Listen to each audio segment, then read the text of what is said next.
Donc je trouve étonnant et même surprenant qu'après des années de réflexion, des siècles de réflexion, eh bien, nous ne soyons pas parvenus à donner une définition, à mon sens, adéquate de l'homme, de qui est l'homme, de ce qu'est l'homme en réalité. On l'appelle individu, on le pense individu, alors que, à mon sens, il est une personne. On fait reposer sur la conscience individuelle le poids des décisions, des choix, des déterminations. C'est l'individu qui est réputé responsable de ce qu'il décide, et ça semble tout à fait normal dans la plupart des cas. Or, c'est une évidence qui me semble mériter d'être remise en question. J'ai dû récemment convaincre un ami qui voulait acheter une voiture, une très belle voiture, une voiture très coûteuse, et qui disait à sa conjointe, eh bien c'est mon choix, et tu n'as rien à dire car c'est ce que j'aime et c'est pour me faire plaisir. Il faisait cette dépense très coûteuse pour se faire plaisir. Or, vivant en communauté, vivant en couple, il était normal qu'il prenne en considération eh bien, ce que pensait son épouse par rapport à cet achat. Et il lui disait, c'est mon goût, c'est ce que j'aime, et c'est pour me faire plaisir, et j'ai bien le droit de me faire plaisir. Il ne comprenait pas que ce choix individuel concernait aussi bien celle avec laquelle il vivait régulièrement. C'est pour dire que nos décisions incluent un ensemble de personnes, la plupart du temps, sinon tout le temps, et que c'est cela qu'il faut prendre en considération, c'est cet ensemble, tout autant que le choix et la décision personnelle. La plupart de nos décisions, sinon toutes, concernent un ensemble de personnes, ce qui veut dire que nous vivons en interdépendance, et cela a pour conséquence, premièrement, que l'interdépendance est fondamentale et que vient après eh bien, la conscience individuelle, mais qu'elle est construite a posteriori de la conscience interdépendante. Et deuxièmement, la deuxième conséquence, c'est que cette interdépendance subsistera toujours. Ce n'est pas parce qu'on aura acquis un jour, qu'on aura conquis une conscience personnelle, qu'on n'aura pas aussi à vivre toutes sortes de déterminations qui nous viennent, entre guillemets, de l'extérieur, toutes sortes de déterminations qui nous influencent de l'extérieur. La situation de l'enfant dit bien ce qu'est l'homme. C'est une personne comme telle en interrelation et qui dépend pour l'élaboration de sa conscience personnelle des informations qu'elle reçoit d'autrui, des autres. Et quand je dis information, je pense à l'étymologie et à être formé à l'intérieur. Informé, c'est en soi-même que l'on est formé par ce que l'on reçoit par les influences externes. Ainsi, si je prends l'exemple de quelqu'un qui aurait vécu dans une entreprise, qui aurait été salarié dans une entreprise pendant 30 ans, il est évident que ses moyens de subsistance, il les a reçus de l'entreprise, c'est-à-dire d'un travail collectif. S'il n'avait pas eu cet apport financier, il ne pourrait vivre, il ne pourrait se loger, il ne pourrait avoir des loisirs. C'est donc dans la dépendance par rapport à ce travail collectif qu'il peut lui-même subsister. Et puis, dans son travail, eh bien, il a dû œuvrer en équipe. Et en équipe, ça veut dire qu'il obéissait à des consignes qui lui étaient données par des personnes responsables et qu'il a dû aussi coordonner son activité avec l'activité des autres. Et supposition qu'il ne l'ait pas fait ou qu'il n'ait pas été capable de le faire, il n'aurait pas pu rester des années dans cette entreprise. supposition que cet homme était incapable de faire ce qui lui était demandé, eh bien, il est évident qu'il n'aurait pas fait l'affaire. Quand il entre à la maison, il est de nouveau invité, incité à se mettre en concordance avec un ensemble de personnes et de se coordonner avec elles. Donc l'activité de l'humain est toujours en coordination avec d'autres. Et quand il a un loisir, la plupart du temps c'est un loisir aussi avec d'autres.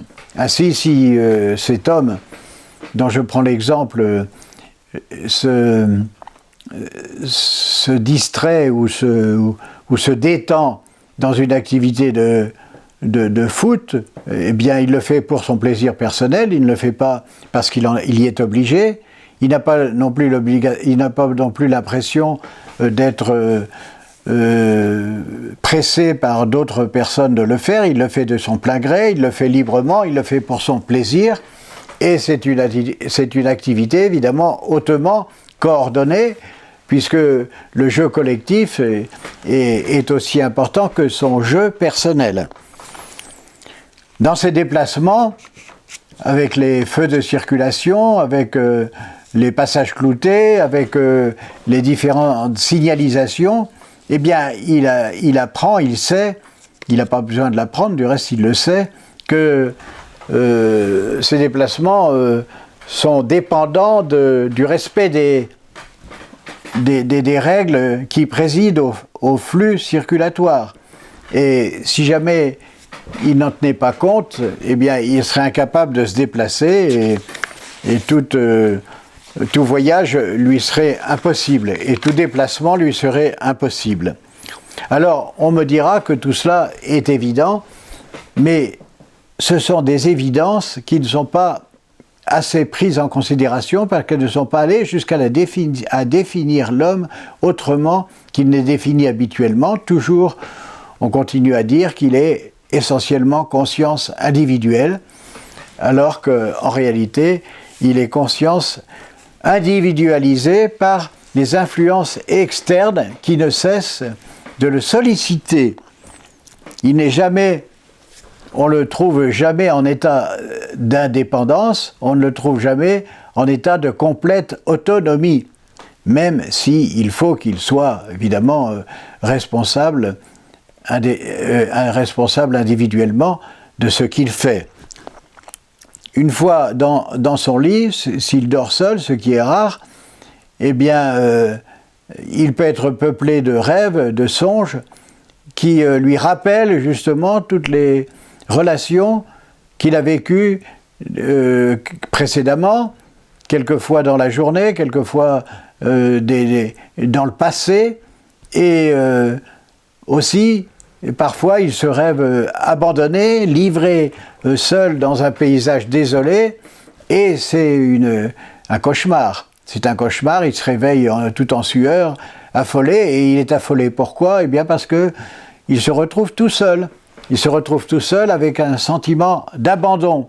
Et c'est la pire des expériences, de se retrouver tout seul, abandonné, dans un paysage désolé. On me rétorquera que, malgré tout, la décision personnelle est l'ultime recours. Ultimement, pour quoi que ce soit que l'on entreprend ou que l'on fait, c'est soi-même qui est appelé à se déterminer. Et c'est bien vrai, mais dans cette détermination personnelle, on prend en considération, bien entendu aussi, le bien d'autrui, ce qui va convenir à autrui. Cette décision personnelle va inclure aussi un certain nombre de personnes qui seront également comprises dans la décision qui sera décidée. Et puis, si jamais il ne choisit qu'à partir de ses intérêts personnels, alors à ce moment-là, c'est un égoïste. Et on ne peut pas dire que c'est la définition de l'humain en tant que tel. Alors, on prendrait des cas exceptionnels, comme celui qui ne décide qu'à partir de lui-même et pour lui-même, comme une définition générale, et on ne définirait pas l'homme en général, l'homme en tant que tel, mais on définirait une particularité d'un homme qui a un gros travers. Cette question est de la plus haute importance car il s'agit de savoir qui décide. Est-ce que c'est un individu avec ses penchants, avec ses seuls désirs, ou est-ce que c'est un homme en état relationnel et qui choisit à partir de responsabilités à l'égard d'autrui autant qu'à l'égard de lui-même.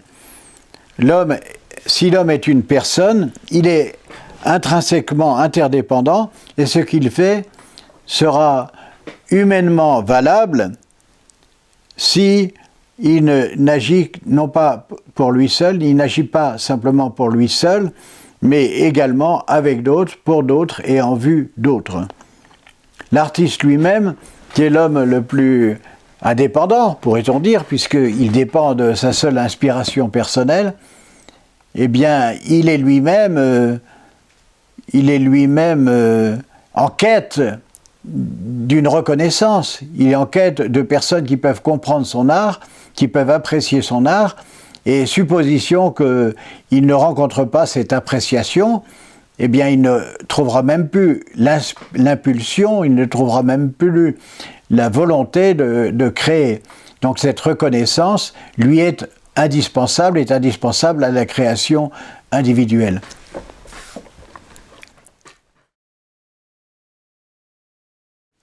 La distinction entre la notion d'individu et celle de personne a de nombreuses conséquences, notamment au plan de l'accomplissement de l'humain en tant que tel. Si être humain, c'est être le plus individuel possible, alors la solution, ça sera de se retrancher en soi-même, de s'isoler en soi-même, d'être le plus possible indépendant du monde extérieur et même indépendant des autres, et de trouver en soi-même sa raison d'être. Il faudra se retrancher le plus possible des influences externes, et ce retranchement est une tendance permanente de la pensée occidentale sur la spiritualité notamment, mais aussi en d'autres lieux et notamment dans le domaine philosophique. C'est en soi-même que l'on se trouve soi-même, que l'on trouve ses raisons d'exister. C'est en soi-même et en se retranchant le plus possible des influences extérieures, eh bien, que l'on se découvre dans sa réalité fondamentale.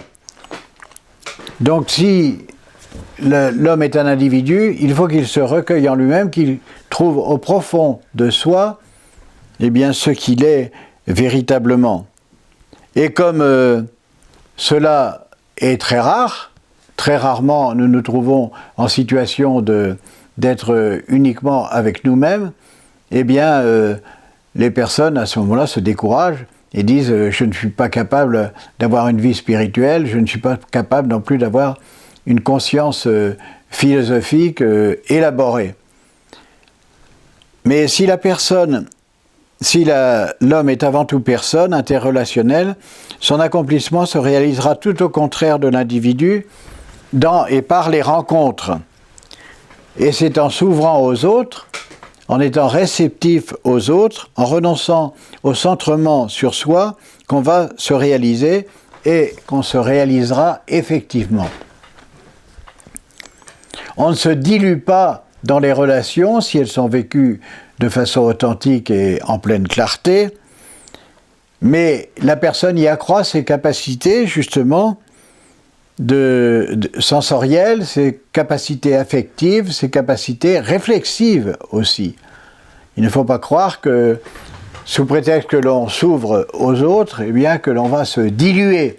Ce qui est aussi une tendance toujours de la pensée, c'est de croire que, depuis Platon, du reste que eh bien, la personne s'ouvrant à la sensibilité aux autres, eh bien, risque de se diluer, de se décomposer, de se perdre.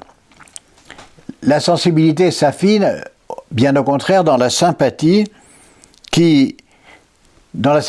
entretenue avec d'autres, dans les échanges qu'elle nourrit avec d'autres, dans la préoccupation d'autrui, qui les porte à être attentifs à leurs besoins et à leurs intérêts. Ainsi, les hommes sont-ils plus, me semble-t-il, des personnes que des individus, bien que couramment, on se pense comme individu et que la société, par commodité fonctionnelle, s'adresse à des individus. Et pourtant, dans les questions que la société se pose sur le bien-être des humains, eh bien, ce sont toujours des solutions collectives qui vont y être apportées. Ce sont des aménagements collectifs qui vont faire le bien des personnes et des individus. Et en cela, évidemment, la société a raison, car pour remédier à la sécurité des personnes, eh bien, on va prendre des dispositions concernant les aménagements collectifs. Cela vaut aussi au plan des comportements. Si je veux m'enrichir intérieurement, eh bien, ce n'est pas dans le retranchement, me semble-t-il, comme le pensent la plupart des spiritualités d'Occident, mais aussi d'Orient, du reste, que ce serait dans un retrait à l'intérieur de soi-même qu'on trouverait le bonheur, qu'on trouverait la vérité, qu'on trouverait la profondeur, ce qui me semble contestable, parce que si c'est ainsi, eh bien, en effet, c'est la recherche du calme, du repos, de la sécurité, c'est dans la méditation, dans le contrôle du souffle, de la respiration, dans des exercices particuliers. Et je me mets alors à l'écart, et c'est l'écart qui vaut. En réalité, on doit vivre avec d'autres, puisqu'on est tissé par les autres, et c'est cela qui est naturel. Je ne peux nier que je vive avec d'autres personnes, qu'elles pensent, qu'elles se déplacent, qu'elles s'amusent, qu'elles se distraient, qu'elles se soucient de choses semblables à celles qui m'animent moi-même, et que c'est cette identité qui importe, l'identité avec d'autres qui importe, et c'est celle-là qui va être en fait nourrissante par rapport à l'humain en tant que tel. Je peux m'apercevoir que la dimension commune de la vie est très large et me concerne pleinement. Cette dimension commune est intégrante, fait partie intégrante de ma personne. Je peux m'apercevoir que je n'ai pas d'autre moyen d'être humain que de vivre en interaction et de vivre le plus sainement possible. Et c'est là que intervient la spiritualité, car il faut que, évidemment, cette interactivité soit vécue sainement, intelligemment et avec perspicacité. Et c'est là qu'intervient justement le contrôle individuel. Mais c'est justement dans cette interaction que je vais être enrichi et que je vais m'enrichir. À l'inverse du point de vue individualiste, je découvre que je vis d'autant plus intensément que j'obéis à une dynamique de don de moi-même, d'ouverture et de réceptivité, et aussi d'activité pour l'autre en faveur de l'autre. Et que c'est là, cela qui va être mon intériorité, qui va être l'élargissement de ma dimension personnelle. Voilà.